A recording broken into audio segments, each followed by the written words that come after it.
మంది గురువులను దర్శించడం అంటే ఇది ఒక మహాభాగ్యంగా భావించుకోవాలి. అటువంటి కార్యక్రమాలు ఎల్లప్పుడూ జరుగుతుంటే ఆ విషయాల్లో మాలాంటి వాళ్ళు కొంత తెలుస్తుంది.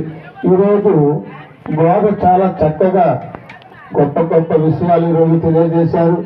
సభలో ఉన్నటువంటి వాళ్ళు కూడా చాలా సైలెంట్ అయినటువంటిది చాలా చక్కగా వింటున్నారు. ఎందుకంటే ఇంతటి మహత్తరమైనటువంటి కార్యక్రమాలు మనకి పెద్దలు తెలియజేశారు. అయితే మనము ఎందుకంటే ఒక విషయాన్ని గమనించాలి.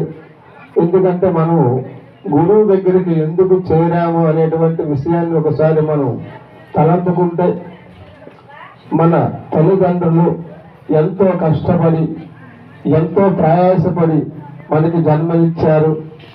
కానీ ఒక రోజైనా ఆ తల్లిదండ్రుల యొక్క చరణాలు మనం పట్టుకున్నామా లేదా అనేటువంటి విషయాన్ని గమనించినట్టుగైతే మరి అటువంటి ఎంత కష్టపడి పెంచి పెద్ద చేసినటువంటి తల్లిదండ్రుల యొక్క చరణాలు మనం పట్టుకోలేదు. సద్గురుమూర్తి యొక్క చరణాలు ఎందుకు పట్టుకున్నామా అనేటువంటి విషయాన్ని ముందుగా గమనించవలసిన అవసరం ఉందన్నమాట. అదే ఎందుకు గురువు చేరామంటే, ఇప్పుడు జన్మనివ్వడం తల్లిదండ్రుల యొక్క కర్తవ్యం, కానీ కర్మ మానిపోయేటటువంటి కర్తవ్యం మాత్రం తల్లిదండ్రుల దగ్గర లేదు, కేవలం గురుస్వరూపం దగ్గరే ఉంది. ఈ జన్మ కర్మ పోవాలంటే కేవలం సద్గురుమూర్తి యొక్క చరణాలు మనం ఆశ్రయించాలి. ఇది ఎటువంటిది అని భావించాలంటే, ఎన్నో జన్మల యొక్క తపోబలము చేత గాని, యుద్ధ యాగాదుల చేత గాని, క్రతువుల చేత గాని, దాన ధర్మంబుల చేత గాని లభ్యం కానటువంటి పవిత్రమైనటువంటి గురుబోధ ఇది. ఇది మళ్ళీ మళ్ళీ దొరకదు ఇటువంటి అవకాశం. ఎందుకంటే ఇంతటి ఉత్కృష్టమైనటువంటిది ఈ యొక్క గురు సాంప్రదాయం. ఎందుకంటే ఎవరు చరణములు ఆశ్రయిస్తే అశేష జన్మముల యొక్క పాపములు పోతాయో, ఎవరు చరణములు ఆశ్రయిస్తే సర్వభ్రాంతి రాహిత్యము కలుగుతుందో, ఎవరు చరణములు ఆశ్రయిస్తే చరణ మరణమైన ప్రభావం లేకుండా పోతుందో, అటువంటి ఒక సద్గురుమూర్తి యొక్క చరణాలు పట్టుకునగలిగిన భావం శిష్యుడిలో కలగాలి.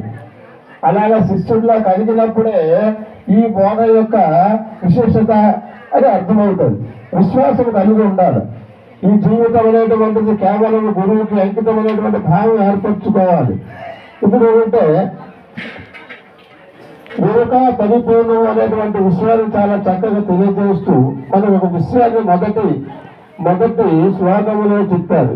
గురువు బ్రహ్మస్వరూపము, విష్ణు స్వరూపము, మహేశ్వర స్వరూపము కాకుండా సాక్షాత్ పరిపూర్ణం అనేటువంటి విషయాన్ని చెప్పారు. ఈ విషయం మనకు అర్థం కావాలంటే చక్కగా గురువునే మనం సేవ చేసుకుంటే ఆ సాక్షాత్ పరిపూర్ణం అనేటువంటి వస్తువు చక్కగా మనం తెలియబడుతుంది. గురువే సాక్షాత్ పరబ్రహ్మం ఇంకెక్కడో లేదు. అటువంటి స్వరూపాన్ని మనం గురువు గారు దొరికారు కాబట్టి అతి